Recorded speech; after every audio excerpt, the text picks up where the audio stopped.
Chevening. Je connais qui ça me dit quelque chose. Chevening. Oh! Chevening ni programme ya master. Ariko iyo nanje ndayizi.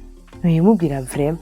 Ariko reka ababizi kudusumvya babitubwire.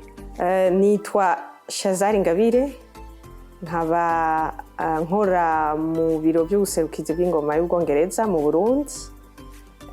Nkaba njejwe office management, hama nkaba njejwe n'umugambi wa Chevening mu Burundi.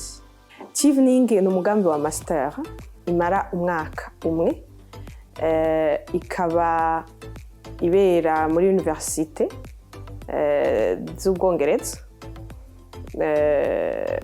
mu vyigwa byose, mu bisata byose bitandukanye. Hanyuma ikaba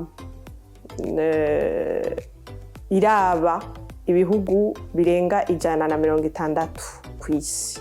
Uburundi rero burimo muri ivyo bihugu.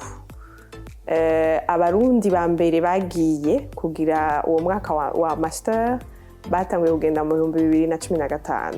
Ubu tukaba turenza abarundi barenga 200 bamaze kuja muri uwo mugambi.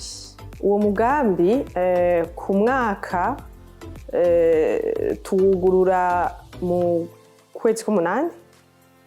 Nk'ubu ni igihe abantu baba bariko bariyandikisha.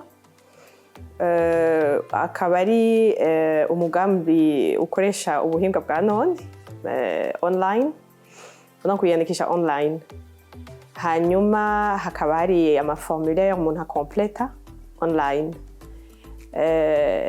Hama tukabirangiza mu kwezi kwa 11.